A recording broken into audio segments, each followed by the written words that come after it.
Welcome on in, everybody. So, it looks like people are coming back to New World. Not just coming back, but we're getting a lot of new players as well. New World recently was put onto the PlayStation Pass, and we have a ton of new players coming over from PlayStation. Not only that, but the game's management has been shifted up a little bit in the past few months, and the roadmap that they've put out is very promising. Season 9 looks like there's going to be some good changes coming with it. And Season 10, that's the big one that everybody is really excited for. We've got a new zone coming. But all of that aside, seriously, it's just great to see people excited about New World again. It's great to see people have positive reception to this game. The new players on PlayStation are absolutely loving it.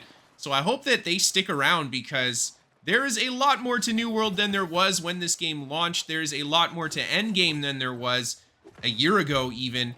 And I feel like the game has finally come to a point where it's ready to see an influx of players, and New World can actually keep those players playing the game. If you're watching this video and you're a prospective New World buyer thinking, hey, is now a good time to get in the game, or should I maybe wait until Season 10? I would say get into the game now because you're going to start a new character. There is no way you're going to complete all the content that this game has to offer before Season 9 is over. So you get to have a bit of a head start just playing through the game, getting your character all ready, and then when Season 10 hits, well, you get to enjoy all of that new content with everybody else.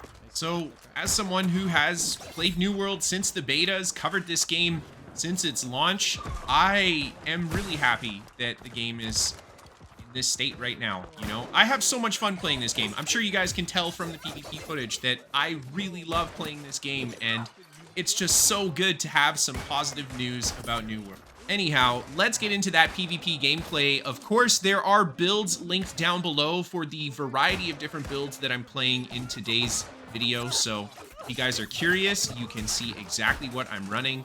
And of course, those build links are going to have more gameplay of that specific build. Now let's get into that PvP commentary. So these guys are chasing me away from the spawn. I use the flurry from Rapier just to use those iframes to kind of give myself a little bit of a breather, get some stamina and health back from poking the opponent. And then of course use the Rapier to get out of there. I like charging that heavy attack up and then quickly popping away with the evade on the Rapier. And I land my shots with the musket. A nice connection on that guy there. I think the combo kind of caught him by surprise. Just a really quick roll out of the flurry into the power shot.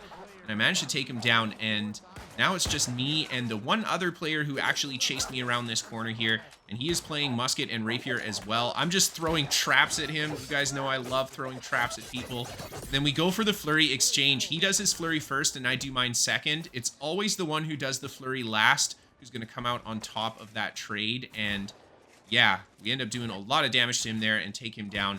Moving on to the next clip here, we are playing musket and great axe. Now, I really like pairing musket with the great axe, or I guess the abyss, which is the artifact great axe that you need to actually make this build. I missed the reap on him, and there is a huge punish from the blunderbuss player. Oh my god, I try to go for the execute around the corner. I get very little damage and very little lifesteal, and the heavy armor blunderbuss player just absolutely terrorizing me with that blunderbuss as soon as I get close. So I back up, hit him with that musket shot, and in that situation, I mean, we just got to use our spacing as best we can. The closer we are to that guy, the more deadly he is, and we managed to take him down. Now the healer comes around the corner. I get a good combo. I go for the execute, almost kill him, but then both of these guys switch to their void gauntlets and just start hacking at me. I can't bring the healer down, so I retreat a little bit away from the healer here, break the distance from the other void gauntlet player as well. Managed to get a couple shots into him, hit him with the reap for a little bit more damage, and then open up with that light attack. I think when you're playing something like Great Axe, you want to use the light attack into your skill as often as possible, simply because it kind of baits the reaction out of your opponent so you can time your skill afterwards. There's a couple nice shots to bring that guy down. Oh, man. You know what? Sometimes my aim is really good, guys. Sometimes it's actually really good. Most of the time, it's like, what the fuck are you shooting at? What are you doing? How are you missing this bad? But holy crap, I swear, I just get into this moment and all of a sudden I can hit my shots.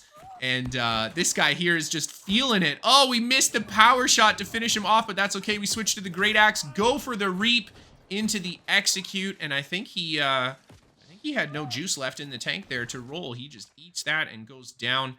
And now it's me and this heavy armor blunderbuss player. Oh my god, he's blunderbuss and hammers, so we got to be extra careful. If we get close and eat the hammer stun, he's going to put a ton of damage into me. And the other enemy player ends up coming here. I put some pressure into him with my musket, and I think he's the one that I'm going to want to target because the heavy armor guy is going to be much harder to take down. There's a nice power shot. We do almost half that guy's health with the power shot, so we definitely have the burst to take him down. I do land that shot on him there as well, so we get even more pressure into him. His health is slowly dropping further and further. They're both players with the pierce from the musket. Oh my god, man. I go for the execute and he light attacks. His light attack causes him to just step out of range. I don't get the execute. He's got no health left. Oh my god. And of course, we're gonna miss the shot. Yep, that's the way it goes. That would have been enough to finish him off. I load the powder burn. That one I do land, but he has just enough health to survive the shot.